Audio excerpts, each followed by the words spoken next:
Bonjour à tous et bienvenue dans cette nouvelle vidéo. Alors aujourd'hui je vais vous parler d'un sujet qui me tient particulièrement à cœur puisqu'il s'agit du harcèlement et de la discrimination liée à la grossesse. Si vous suivez ma chaîne depuis pas mal de temps, vous devez savoir que j'ai subi un cas de harcèlement, discrimination liée à la grossesse.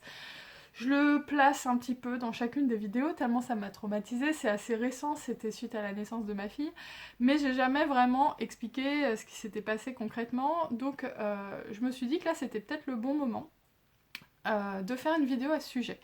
Pourquoi faire une vidéo à ce sujet? Un, pour le plaisir de raconter ma vie en vidéo. Vous savez que j'adore ça, j'adore raconter ma vie. Donc les vidéos n'ont pas toujours pour autre objectif que de raconter ma vie. Deux, parce que c'est thérapeutique pour moi. C'est vrai que ce que j'ai vécu, ça m'a beaucoup affectée. Et en parler, bah, ça fait du bien et ça a un aspect thérapeutique. Hein. Concrètement, de dire les choses et de se filmer en train de les dire, de faire le montage, etc., moi, ça me fait du bien. Et trois, et c'est surtout le point qui va vous intéresser vous, c'est parce que je pense être loin d'être la seule à qui ce type de situation est arrivé. Je pense que ça fait du bien de montrer que... Enfin, ça fait du bien. De montrer que ça arrive encore en 2017-2018, je préférais que ce soit pas le cas. Mais moi j'aurais aimé tomber sur ce type de vidéo et c'est vrai que j'en ai pas trouvé. Et en fait en discutant avec pas mal de gens, je me rends compte que ça arrive à énormément de femmes. Mais surtout le message que je veux faire passer dans cette vidéo, c'est que ça n'arrive pas qu'aux autres, c'est pas des choses qui n'arrivent que dans les films. Moi je pensais que... Je savais que ça pouvait arriver, mais je pensais que c'était que pour les autres, quoi. Ça peut arriver à tous les niveaux de, de poste. Hein. Moi, j'étais cadre, j'avais un bon poste et tout. Et c'est vrai que je me sentais assez à l'abri de ça. Et finalement, non, pas du tout. Et surtout, la discrimination et le harcèlement lié à la grossesse ne sont pas toujours aussi caricaturales que ce qu'on pense.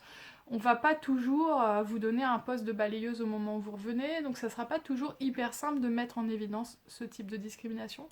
Et c'est pour ça aussi qu'il me semblait important de raconter cette histoire, parce qu'en fait, vous allez voir que les choses se sont déroulées de manière très subtile, mais le résultat est le même à la fin. Chômage, plus de poste. On va commencer par le début. J'ai été embauchée dans une start-up de biotechnologie comme première employée de cette start-up sur un poste de chercheur en biologie moléculaire. En gros, je devais mettre en place toute la plateforme de biologie moléculaire de cette start-up euh, afin d'obtenir éventuellement, si on avait assez de résultats, les financements d'investisseurs, puisque c'est ça, hein, la recherche, ça fonctionne souvent, les petites entreprises, par des investisseurs en dehors de la start-up en fait, qui finance et qui donne une durabilité à la boîte de 1 an, de 2 ans en fonction de l'argent qu'ils donnent. Donc j'ai été recrutée dans cette boîte, j'étais la première employée et j'avais donc énormément de responsabilités puisque j'étais quasi seule à gérer tout ça. Donc voilà, beaucoup de choses sur les épaules, mais c'était passionnant et je me suis donnée à fond pour y arriver. Au bout d'1 an, en grande partie grâce à mon travail, la start-up a levé 2 millions d'euros, donc grosse somme, ce qui a permis d'avoir une nouvelle visibilité sur 2-3 ans. Et donc du coup, moi c'est vrai que ça faisait quand même 10 ans que j'étais avec mon conjoint, ça faisait quand même pas mal d'années que j'avais déjà envie de tomber enceinte, mais bon j'étais en thèse avant, puis en postdoc c'était pas le meilleur moment. Là je me suis dit bon, euh, la start-up, ils avaient la possibilité de recruter des gens, c'est peut-être pas le pire des moments pour tomber enceinte, quoi. Ça faisait déjà 1 an, un peu plus d'1 an que j'étais dans l'entreprise, je trouvais que j'avais quand même respecté le deal des 1 an réglementaires pour ne pas tomber enceinte, pour pas se faire mal voir.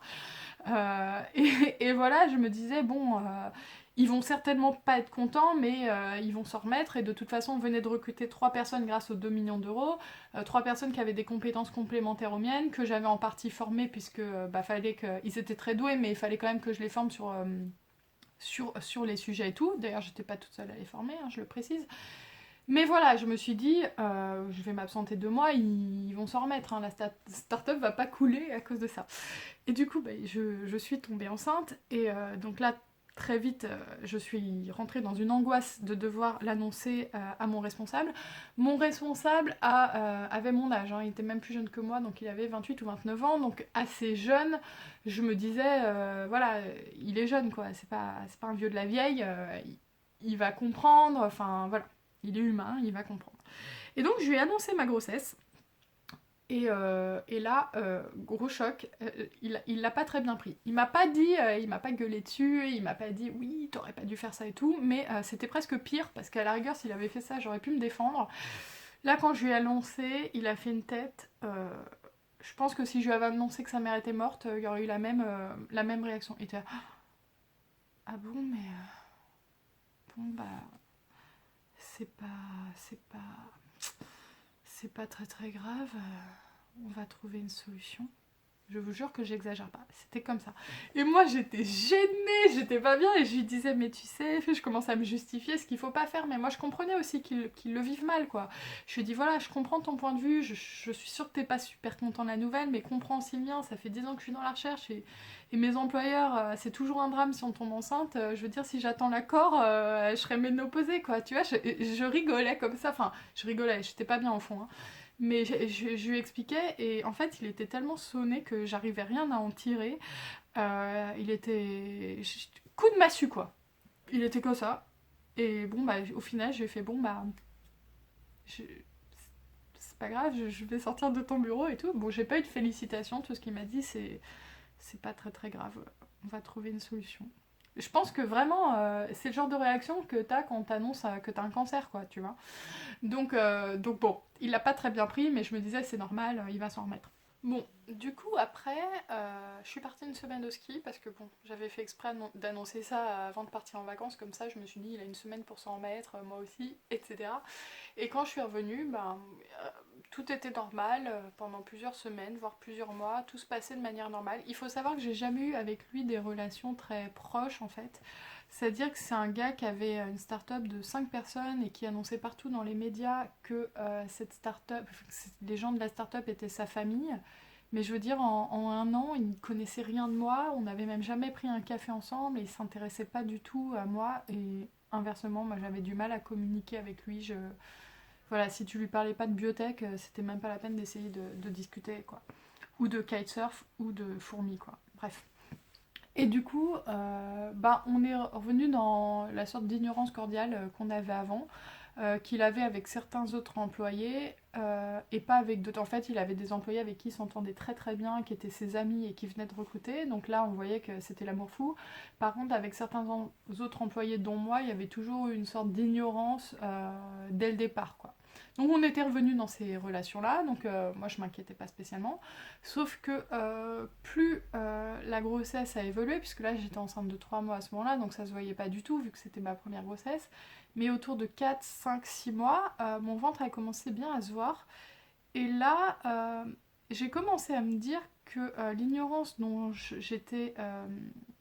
que je ressentais en fait, j'allais dire que j'étais victime, c'est un peu fort comme mot, mais l'ignorance que je ressentais euh, était peut-être plus forte que l'ignorance qu'il avait envers les autres, envers certains autres employés. C'est-à-dire que ça s'en était arrivé à un stade où il me regardait même plus, quoi. Et quand il y a 3 ou 4 personnes et qu'il y a une conversation, ça se voit tout de suite, quoi. Puis bon, moi je suis grande, hein, je fais 1m76, j'étais enceinte en plus, j'avais pris 18 kilos, je veux dire, j'étais visible, quoi.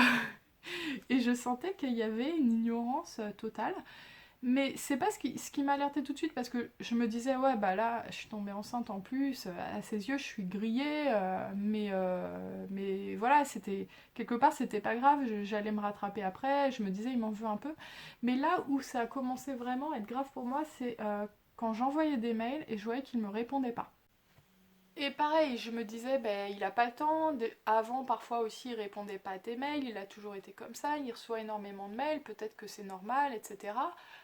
Mais c'est vrai que parfois, c'était des mails importants que j'envoyais. Par exemple, quand j'envoyais un mail avec mes dates de congé maternité et où je lui disais en plus comment faire pour que je puisse être remboursée par la sécurité sociale, etc. Parce que on était une start-up, donc il n'avait pas l'habitude de ce type de processus. Donc moi, j'avais fait les recherches pour lui. Donc c'était bien un mail important où il y avait 10 lignes et tout. Ignorance totale, quoi, pas de réponse. Et je me disais, mais là, ça devient bizarre, quoi. Il répond plus à mes mails. Bon, j'en envoyais pas 10 par jour, hein, mais il y avait 3, 4 mails comme ça, importants, que j'estimais importants, auxquels il ne répondait pas. Et je me disais, mais c'est bizarre. Et quand j'en parlais à un de mes collègues, qui était un de mes amis, il me disait, mais non, mais c'est dans ta tête. Il est comme ça avec tout le monde, il est comme ça avec moi aussi. Et du coup, je me disais, bah ouais, je suis peut-être parano, peut-être que je deviens dingue à tout suranalyser comme ça. Moi, je suis tout le temps en train de tout analyser. Donc je me disais, je deviens peut-être complètement paranoïaque. Et du coup, quand même, je ruminais bien cette situation parce que après, je me suis mise à tout analyser. Je voyais bien qu'il me regardait pas, je voyais bien qu'il répondait pas à mes mails, qu'il me manifestait aucun intérêt. Jamais une question sur comment tu vas, comment tu te sens. Enfin, je sais pas, sur une femme qui est enceinte de 6-7 mois, généralement, c'est ce que les gens posent ce type de questions, hein, il me semble. Et je me disais, mais bon, voilà, je me sens complètement écartée. Alors paradoxalement, j'avais toujours autant de travail et on me surchargeait de boulot, mais par contre, en termes de considération, je me sentais écartée. Mais je me disais que peut-être que tout ça était dans ma tête. Et en fait, un jour, j'avais une réunion où je devais passer à l'oral avec un autre chercheur. Et en fait, cette réunion était reculée tous les jours, repoussée sans me prévenir.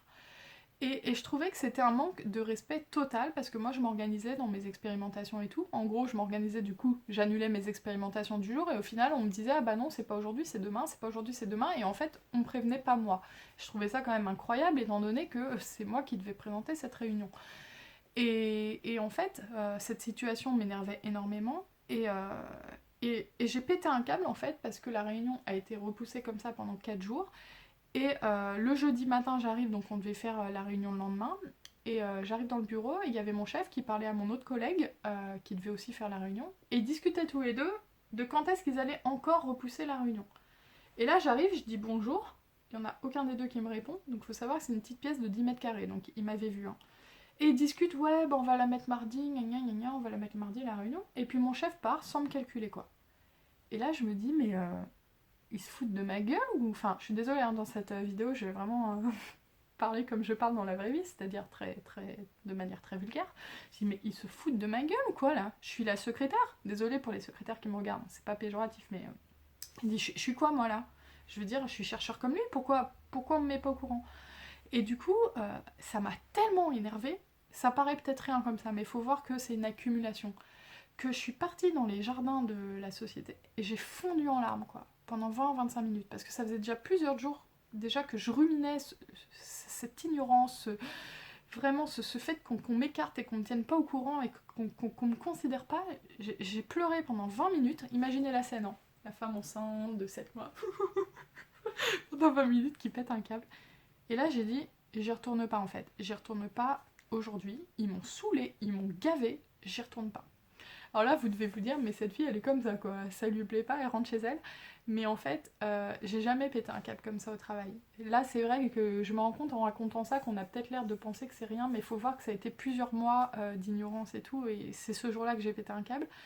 J'ai dit là, je vais ruminer toute la journée, j'avais pas de manip de prévu. J'ai dit, je vais rentrer chez moi, c'est hors de question que je reste là 10 heures dans la journée à ruminer. J'ai même plus de travail pour aujourd'hui et tout. Tout ce que j'avais à faire, c'était lire des articles en anglais. Je savais que j'allais pas pouvoir me concentrer sur de la bibliographie à ce moment-là.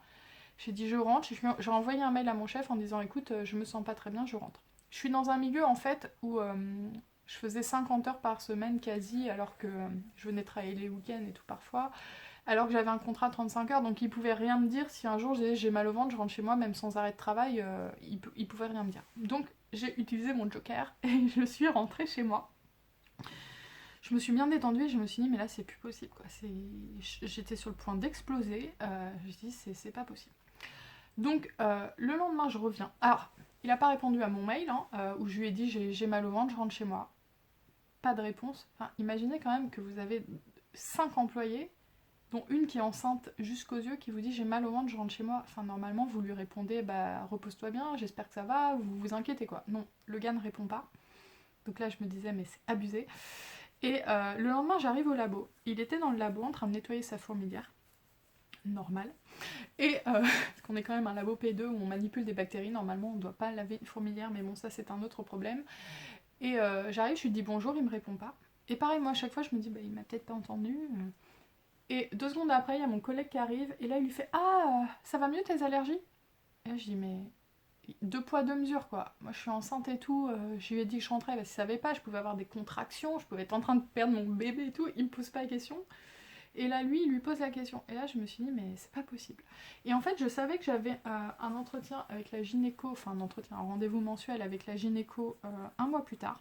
Enfin, un mois plus tard, 2 jours après, enfin, c'était mon rendez-vous mensuel. En fait, j'avais eu un rendez-vous un mois avant, où déjà, je lui avais un peu parlé de la situation. Je lui avais un peu parlé des horaires que je faisais, parce qu'à l'époque, je faisais 9h-19h plus 2 heures de transport. Et pareil, hein, ça, mon chef m'a jamais dit ralentis le rythme ni rien. C'est lui qui m'avait imposé ce rythme-là, sachant que pour lui, c'était même pas encore suffisant. Et quand j'avais dit ça à la gynéco, elle m'avait dit mais c'est beaucoup trop, faites attention et tout. Moi je sens quand je vous examine que vous bossez trop et que ça peut être mauvais pour le bébé, faites attention quoi. Et du coup elle m'avait proposé un arrêt que j'avais pas pris parce que je me sentais coupable et parce que je me disais mais non, mais déjà je suis enceinte et en plus on veut m'arrêter. Si je m'arrête à 5 mois ou 6 mois, c'était 6 mois, mais c'est pas possible et tout. Elle m'avait dit réfléchissez-y. Et du coup moi depuis un mois j'avais ça en tête de me dire s'ils me font trop chier, je vais prendre l'arrêt parce que là c'est plus possible quoi. Et du coup quand je suis allée voir la gynéco, elle m'a demandé si ça allait mieux le travail et je lui ai raconté tout ce qui se passait et j'étais dans un tel état que j'étais limite à pleurer devant elle en fait. Là j'en parle, je rigole et tout, et ça paraît rien vraiment, j'ai l'impression que quand je raconte, on se dit oh là là c'est bon, on l'a pas calculé pour une réunion. Mais en fait, faut le vivre tous les jours en fait. C'était vraiment... j'étais écartée quoi, alors que j'étais un des éléments fondateurs de cette start-up. C'est pas moi qui avais initié la start-up, mais je veux dire, j'avais fait énormément de choses et d'un seul coup, j'existais plus, quoi. Et tous les jours, vivre ça tous les jours, c'était très très dur. Et du coup, elle a vu dans quel état j'étais et elle m'a dit, bah écoutez, moi je vous arrête, c'est pas possible là, psychologiquement, pour vous, c'est pas bon. Concentrez-vous sur votre bébé et tout, là, faut arrêter. En plus, vous travaillez beaucoup trop, ça va plus être possible. Donc du coup, j'ai été arrêtée à 7 mois de grossesse. Donc je lui ai annoncé mon arrêt de travail, pareil, il a mis plus de 24 heures à me répondre, mais au final il m'a dit oui, l'important c'est la santé, repose-toi bien, donc une réponse correcte. Au final, j'ai quand même ruminé tout ça pendant tout mon congé maternité, ma fille est née. Quand ma fille est née, j'ai envoyé une photo super mignonne avec ma fille dessus et une petite peluche du virus qu'on analysait dans cette start-up. Et en disant Sophie est née et elle est déjà à fond dans nos projets. Gna gna. Pas de réponse.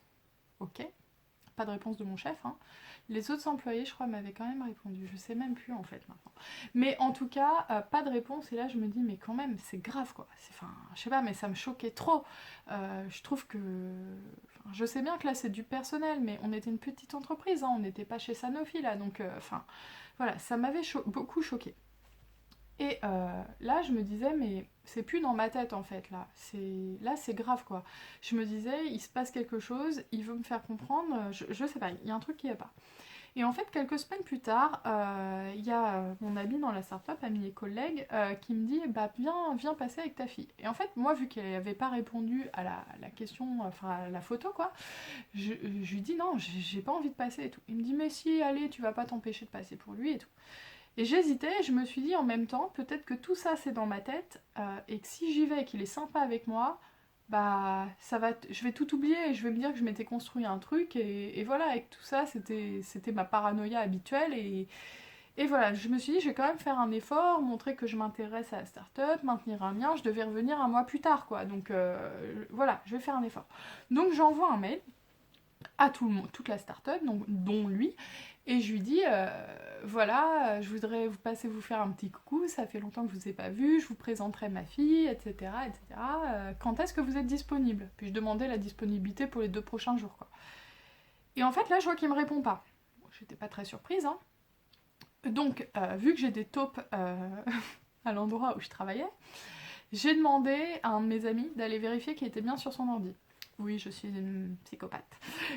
Il a vérifié, il était bien sur son ordi, donc il avait vu le mail.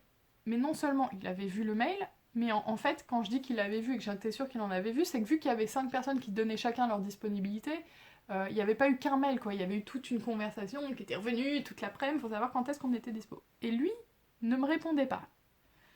Et là, je me disais, mais là, c'est pas seulement qu'il m'ignore, c'est qu'en plus, il peut plus me voir.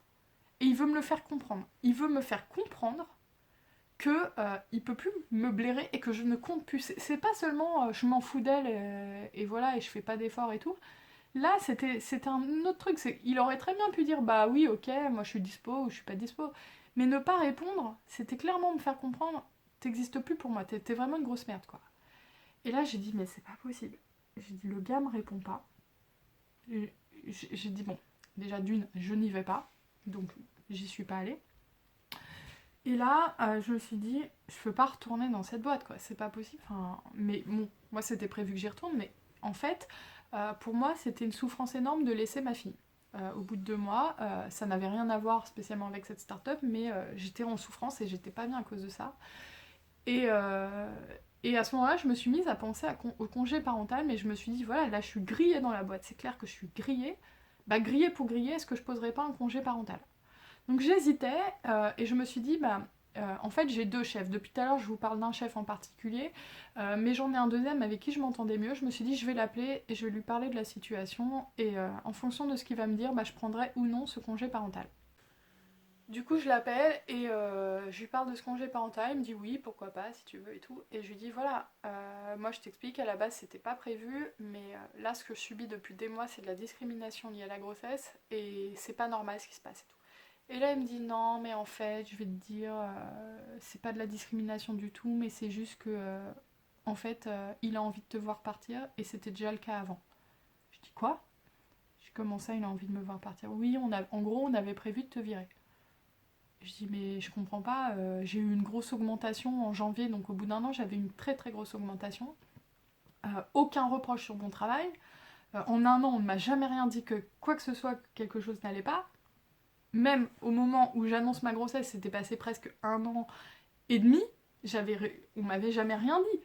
Et je lui dis, mais pourquoi? Mais je comprends pas. Et au téléphone, il me disait, bah on a trouvé que t'étais pas au top. Je dis, mais comment ça? Vous m'avez donné une grosse augmentation, etc. Et moi, j'étais dans un état au téléphone. J'étais sur le point de pleurer, j'étais pas bien. Et en plus, cette personne-là, c'est quelqu'un que j'admire, que j'admirais, enfin que j'admire, je sais pas, mais énormément scientifiquement et avec qui je m'entendais super bien. Là, le fait qu'il me dise ça, je me dis, mais mon monde s'est écroulé avec tout ce que j'avais fait, tout le travail, enfin voilà, j'ai dit, c'est pas possible quoi. Et je lui dis, écoute, je vais organiser un rendez-vous avec vous deux pour en parler. Au final, je raccroche, je m'écroule, je me suis mise à pleurer, mais j'ai pleuré toute la journée. J'ai appelé ma famille, j'ai appelé mon conjoint, je leur ai dit qu'en gros, ils étaient en train de me virer quoi, ils m'annonçaient ça comme ça, en plein congé maternité. T'es pas au top, en fait on voulait déjà te virer avant, mais t'es tombée enceinte, donc on a voulu te laisser tranquille. C'est concrètement ce qu'il a dit. Et du coup je me disais mais c'est pas possible, j'ai pleuré toute la journée, je me suis dit je vais me retrouver sans poste. À partir du moment où il m'avait dit ça, je me suis dit de toute façon je ne peux pas retourner là-bas, c'est pas possible, c'est hors de question que j'y retourne. Donc en fait il a fallu que j'encaisse d'un seul coup que j'allais me retrouver sans emploi en fait. Et qu'ils allaient me proposer une rupture conventionnelle, ça je l'avais compris et je l'avais intégré. Mais surtout ce qui était dur lors de cette journée-là, c'est que sur le coup je me disais mais ils ont raison, ils me trouvent pas assez douée, et en fait sur le coup ça m'est même pas venu à l'esprit de remettre en cause ça. Je me disais c'est peut-être la grossesse, mais c'est aussi et surtout que je suis pas assez douée. Et en fait c'est en discutant avec mon conjoint et surtout mon père qui m'a dit mais Laure, arrête. Il m'a dit mais c'est la grossesse, arrête de croire, t'as eu une énorme augmentation, t'as eu... Enfin voilà, c'est la grossesse, c'est pas autre chose, arrête, ils t'ont jamais parlé de rien, arrête de te laisser dévaloriser. Surtout qu'en plus dans la start-up, j'avais mon ami dont je vous parle, collègue, franchement, je l'aime beaucoup, mais ça faisait 1 an qu'il faisait rien du tout et lui il se faisait pas virer. Alors que c'est moi qui bossais pour deux et lui se faisait pas virer quoi. Donc il m'a dit arrête, c'est eux, n'y va pas en perdante comme ça, défends-toi. Du coup, je suis allée à l'entretien avec eux deux et là j'ai vidé mon sac, j'ai dit que c'était pas possible, que c'était pas mon travail, que moi j'avais apporté énormément de résultats positifs, je leur ai exposé mes résultats positifs, etc. Et que c'était pas possible de me dire que j'étais pas assez excellente pour bosser pour eux, parce que c'est ce qu'ils m'ont dit à l'entretien. Non, non, mais c'est vrai, tu travaillais bien, mais nous, on a besoin de plus d'excellence dans la start-up. On veut pas juste des gens bons, on veut des gens... des gens bons. On veut pas juste des gens bons, on veut aussi des cordons bleus. Oh putain, l'air relou. On veut des gens excellents. Et toi, t'es pas excellente, quoi. Et en fait, faut savoir que moi je suis quelqu'un qui manque beaucoup, beaucoup, beaucoup de confiance en moi dans le domaine du travail. Et j'ai un syndrome de l'imposteur qui est énorme depuis des années. J'ai toujours eu l'impression que je méritais pas ma place et du coup entendre ça, ça a été super dur. Et il a fallu que je me défende, sachant qu'au fond de moi, il y a toujours une partie qui doute quoi de mes capacités. Mais j'ai dit, mais là, vous pouvez pas me dire ça. Qu'est-ce qu'ils ont fait de plus les autres? Dans cette start-up, voilà, je vais me la péter là, 5 minutes, mais dans cette start-up, j'étais celle qui avait le plus de publications. Un chercheur, on regarde s'il est bon ou pas en fonction de ses publications scientifiques. J'avais au moins 10 ou 12 publications 2 ans après la thèse. Mon chef, là, il recrutait ses potes en sortie de thèse. Il n'avait même pas une publication. J'ai dit, est-ce qu'on parle des publications? Je suis la seule à avoir autant de publications. Est-ce qu'on parle quoi? Des résultats? Qu'est-ce qu'ils ont de plus que moi les autres? Rien. Depuis que je suis partie en congé maternité, qu'est-ce qu'il y a eu de résultats? Rien. Tous les résultats positifs que vous avez dans cette start-up, les résultats qui ont permis de lever 2 millions d'euros, c'est moi qui les ai apportés. Donc quoi? Il est où le problème? Il vous en fallait plus? Et les autres, qu'est-ce qu'on attend? J'étais, mais remontée. Et en fait, j'ai vidé mon sac sur mon chef en lui disant qu'il était très mauvais manager et qu'il fallait juste qu'il admette que c'était la grossesse. Il m'a quand même dit non, mais les mails, j'y répondais pas, c'est quand même du personnel, faut pas t'attendre à ce que je réponde au personnel. Attends, le mec, il raconte partout dans les médias qu'on est sa famille, il fait des voyages de team building quand je suis pas là, quand je suis en congé maternité, ça serait trop bien de le faire quand je suis là.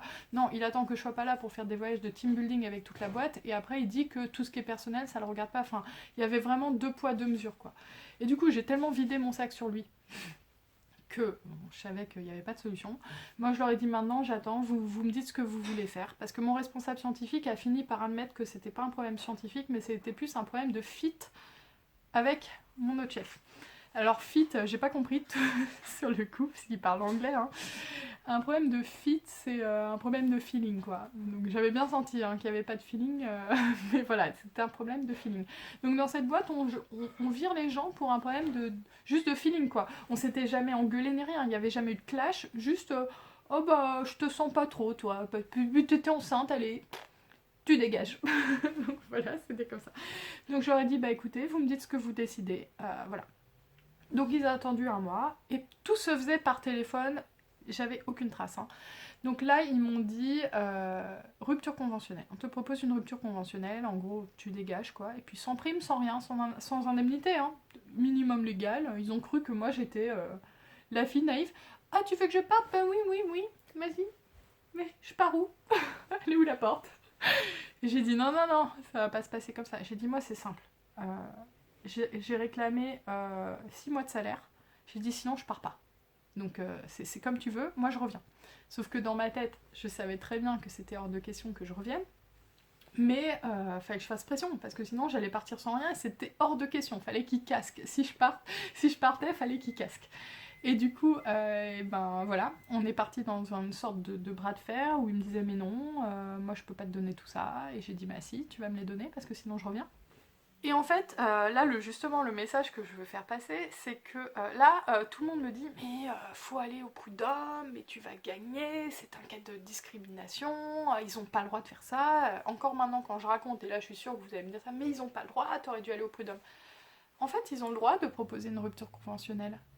Rien n'interdit ça, en fait. Et j'avais même pas la trace écrite. En fait, j'aurais pu prouver que c'était du harcèlement de me proposer une rupture conventionnelle pendant le congé maternité si j'avais une trace écrite, mais j'avais aucune trace écrite. J'étais en droit de refuser cette rupture conventionnelle, j'étais en droit de revenir. Ils m'ont pas ils m'ont pas fait un licenciement sec en fait. Ils me proposaient une rupture conventionnelle. Donc c'était en gros une sorte de pression psychologique pour me faire dégager.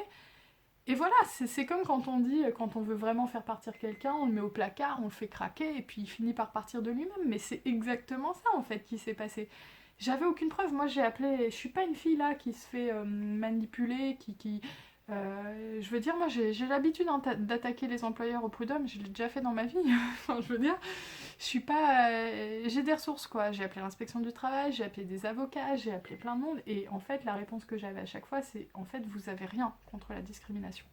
Vous avez 5 mails auxquels il n'a pas répondu, c'est pas assez, tout ce que vous pouvez faire c'est envoyer une lettre pour dire vous m'avez proposé une rupture conventionnelle et tout, mais au final vous avez rien. Même les avocats m'ont dit si vous en sortez avec 5 000 euros, ça sera beau, vous aurez rien quoi. Et du coup moi j'ai dit non c'est pas possible, Je savais que les prud'hommes c'était compliqué aussi de les attaquer parce que bah voilà, j'avais rien au niveau discrimination et surtout même si j'avais eu quelque chose, la boîte peut-être que dans 2 ans elle n'existerait plus et j'avais pas envie de me lancer dans des attaques aux prud'hommes alors que j'avais ma fille à gérer. Enfin voilà, ils m'ont déjà gâché mon congé maternité là avec toute cette histoire. Je sais pas si vous vous rendez compte mais apprendre ça en plein congé maternité, c'est des ordures quoi, enfin franchement c'est déjà une période, c'est déjà un énorme bouleversement en fait psychologique et d'un seul coup on te dit bah t'as plus d'emploi dans un mois et tout ce que t'as fait depuis 2 ans c'est de la merde et t'es pas assez excellente pour bosser pour nous. Moi j'étais démolie, enfin moi j'ai quand même passé Noël à parler de rupture conventionnelle, j'ai passé le 2e mois de ma fille à négocier une rupture conventionnelle, c'est quand même un stress qui est énorme. Je savais pas si j'allais devoir y retourner. Et bref, du coup, ce que j'ai fait, vu que je savais que je pouvais pas les attaquer sur la rupture conventionnelle, je les ai attaqués sur les heures supplémentaires. En fait, ça faisait 2 ans que j'avais un contrat 35 heures, alors que j'étais quand même chercheur avec au moins 4 ou 5 ans d'expérience si on compte la thèse. Et ils nous avaient demandé d'en faire 50. Alors bien sûr, c'était pas écrit, mais je lui ai menacé d'aller au prud'homme et de récupérer mes heures supplémentaires. Il y en avait pour plus de 15 000 euros. Donc j'ai dit voilà, il y a des badgeuses dans l'institut où on travaille, je vais récupérer les données de badge, je vais dire que c'est toi qui m'as demandé de faire les heures, de toute façon tu ne pourras pas dire le contraire parce que tu es censé t'assurer que tes employés ne font pas des horaires démesurés par rapport au contrat qui est demandé. Un contrat 35 heures pour un chercheur en biologie moléculaire, ça ne tiendra pas 2 secondes devant un tribunal des prud'hommes. Donc c'est soit tu me donnes l'argent que je veux, soit je t'attaque. Dans tous les cas, je reviens mais je t'attaque. Donc... bonne ambiance au téléphone. J'ai enregistré le coup de fil en plus. J'ai tout, des fois je l'écoute la nuit pour me... quand j'ai des angoisses. Et en fait, il a craqué. Au final, il m'a proposé un peu moins que ce que j'ai demandé. J'ai dû m'en sortir avec 4 ou 5 mois de salaire, si je compte les congés payés. Une très très grosse somme par rapport à la taille de la start-up et tout. Franchement, je pense que même si je l'avais attaqué au prud'homme, j'aurais pas récupéré tout ça. J'ai quand même un peu profité de son inexpérience. Faut savoir aussi que lui, il n'était pas tout seul, hein. Il a des avocats dans la boîte et tout, donc il était quand même conseillé, mais je pense que les avocats, quand ils ont vu ce qui s'était passé, ils ont dû se dire, mon Dieu, la communication, si c'est une start-up qui est assez connue, en termes de communication, si ça commence à s'ébruiter, ça va être catastrophique pour l'entreprise. Un procès, si ça se sait, enfin voilà. Donc du coup, je suis partie avec presque 5 mois de salaire, je pense, si je compte les congés payés. 4, je sais plus. Bon, en tout cas, une grosse somme. Et j'étais contente. Donc voilà pour l'histoire. Donc je me suis ensuite retrouvée au chômage avec les angoisses que ça implique, de savoir combien de temps on va y rester. Il faut savoir après en plus que quand on recherche une offre d'emploi, dans mon domaine, à chaque fois on me demande des références, bah, du coup que je ne peux pas donner, hein. Je vais quand même pas demander à ce qu'ils me recommandent, je pense que ça passera pas trop. Donc il faut savoir que quand il se passe quelque chose comme ça a des répercussions même sur la suite de la carrière, parce que moi j'ai eu la chance là de trouver un employeur qui me fait confiance et qui a cru ce qui m'arrivait et pourquoi on m'a cru, parce que c'est une femme qui m'a recrutée et qu'elle a subi exactement la même chose à l'Institut Pasteur. Donc ça a fait des liens, peut-être que ça a aidé à mon recrutement. Mais je suis restée au chômage jusqu'aux 14 mois de Sophie. Là, je suis contente aujourd'hui parce que j'ai trouvé un poste dans une entreprise concurrente directe de ce qu'ils faisaient et où j'ai un poste bien meilleur puisque je suis maintenant directrice recherche et développement alors qu'à l'époque j'étais entre guillemets simple chercheur. Là, je suis en CDD, je suis pas en CDI, mais voilà, de toute façon maintenant j'ai compris que le CDI, ça... En fait, ça assure aucune stabilité, hein. Enfin, ça, je me suis rendu compte de ça. Mais voilà, tout ce que je voulais dire, c'est que la discrimination liée à la grossesse, c'est pas toujours des choses évidentes où t'as un poste et on te vide ton bureau. Soit dit en passant, il avait quand même viré les affaires dans mon bureau avant que je revienne, avant de savoir qu'il allait me virer, donc peut-être qu'il pensait vraiment le faire. C'est pas toujours des choses évidentes où tu reviens et on te passe de chercheur à technicien ou de, je sais pas, avocate à... J'ai pas d'exemple en fait, à balayeuse. Et c'est pas toujours aussi simple. C'est pas des choses qui sont visibles tout de suite. Et on peut passer plusieurs mois à se poser des questions et à se dire mais est-ce qu'il y a vraiment un problème? Et généralement quand on commence à se poser des questions et qu'on est enceinte et qu'on sent quelque chose, bah c'est pas dans la tête, hein. Moi je sais que j'ai des gens dans ma famille, quand je leur parlais de tout ce qui se passait pendant ma grossesse et que je leur disais oui je pense que je subis une discrimination, on me disait ah mais non quand même pas, exagère pas. Et franchement ces phrases-là, ça fait pas plaisir parce que je sais pas si la personne la regardera, peut-être qu'elle m'en parlera, mais en fait, non, c'est pas grave. Et puis 2 mois après, t'apprends que tu te fais virer. Bah si, c'est grave en fait. C'est peut-être des mails auxquels on répond pas, c'est peut-être on t'a pas regardé quand tu parlais, c'est des petites choses comme ça, mais au final, le résultat c'est que t'es au chômage 3 mois plus tard. Donc c'est des petits détails, mais quand on commence à sentir des choses comme ça, c'est que généralement il y a quelque chose. Ce que je trouve quand même bien désolant dans toute cette histoire, c'est que ça arrive encore maintenant, que ça arrive à tous les niveaux de poste. Et là où je leur en veux, c'est que je sais qu'ils m'ont quelque part un peu gâché mon congé maternité. Ils m'ont gâché le 2e mois de ma fille en fait. Ma fille avait 6 semaines quand j'ai appris ça. Je le sais parce que j'ai pris une photo d'elle avec la petite carte. Et la petite carte, aujourd'hui j'ai 6 semaines. Et je me souviens de quand j'ai pris cette photo. Et du coup, bah voilà, de ces 6 semaines à ces 2 mois, 2 mois ou 3 mois, ça a été gâché parce que j'étais stressée, parce que j'étais pas bien, parce que j'étais presque déprimée. Et là où je trouve ça triste aussi, c'est que ça laisse des traces en fait. Euh, Moi, je vous l'ai dit, j'étais déjà quelqu'un qui manquait de confiance en moi avant sur le plan du travail. Là maintenant, c'est pire. J'ai mon syndrome de l'imposteur qui a gonflé fois 100 parce qu'on a beau dire oui c'est à cause de la grossesse et tout, bah, le fait que mon directeur scientifique me dise t'étais pas assez excellente pour bosser dans la start-up, sachant que c'est quelqu'un que j'estimais beaucoup, je me dis il y a peut-être une part de vrai. Peut-être que la grossesse a été un déclencheur mais qu'ils n'étaient pas satisfaits réellement. Enfin voilà, il y a toujours des angoisses comme ça et ça laisse des traces. Et j'ai plus du tout confiance aux employeurs aujourd'hui. J'ai beaucoup de mal à faire confiance en fait. Je crois plus ce qu'on me dit. J'ai beaucoup plus de mal à m'investir. Je m'investis dans mon travail, mais je sais pas comment dire en fait. Au final, je me dis bah qu'est-ce qu'ils vont faire eux aussi? Peut-être que dans 2 ans ils vont me virer. J'ai du mal aussi à m'investir dans une entreprise dans le sens où avant je me disais ouais la boîte faut qu'elle marche, faut ci, faut ça. Et en fait je me rends compte que je me suis investi tout ça pour rien parce qu'au final une entreprise on te dégage du jour au lendemain dès qu'on a décidé quoi. Je suis désolée, vous devez entendre un bruit de robinet, c'est mon conjoint. Et là maintenant, en fait j'ai du mal à... C'est un peu comme une histoire d'amour qui s'est mal passée. Après on a du mal à faire confiance. La fille qui fait de la psychologie à 2 balles dans sa vidéo. Mais morale de l'histoire, tout ça, ça a été quand même positif pour moi parce que au final, je me sentais pas bien dans cette start-up et j'avais prévu de partir parce que bon, mon chef, j'ai jamais eu d'atome crochet avec lui et du coup, c'était prévu que je parte. Donc autant que je parte en plein congé maternité, j'ai pu profiter de ma fille jusqu'à ses 14 mois et pour ça, je leur dis merci. J'ai récupéré pas mal d'argent de cette rupture conventionnelle, alors voilà, et heureusement que je suis partie avec de l'argent puisque sinon je serais partie sans rien quelques mois plus tard en démissionnant. Mais vraiment, le plus positif, c'est ce que je viens de vous dire, quoi. J'ai passé 14 mois avec ma fille, 14 mois à profiter d'elle, et surtout, au bout de 14 mois, j'ai trouvé un poste qui est carrément mieux que ce que j'avais avant. Donc voilà, quoi, morale de l'histoire. Quand il nous arrive quelque chose comme ça, on pense qu'on va pas rebondir. Moi, je me souviens que je m'étais dit, là, ma carrière, elle est foutue. On va me demander des références à chaque fois, ce qui est le cas. Mais moi, je suis honnête hein, en entretien d'embauche. Je dis ce qui s'est passé, sans rentrer trop dans les détails et sans trop cracher sur eux, ce qui est compliqué parce que j'adore les critiquer. Mais je leur dis, bah voilà, on m'a proposé de partir en congé maternité, donc il y a eu une rupture conventionnelle et ça va être compliqué pour moi d'avoir des références. Généralement, les gens comprennent très bien.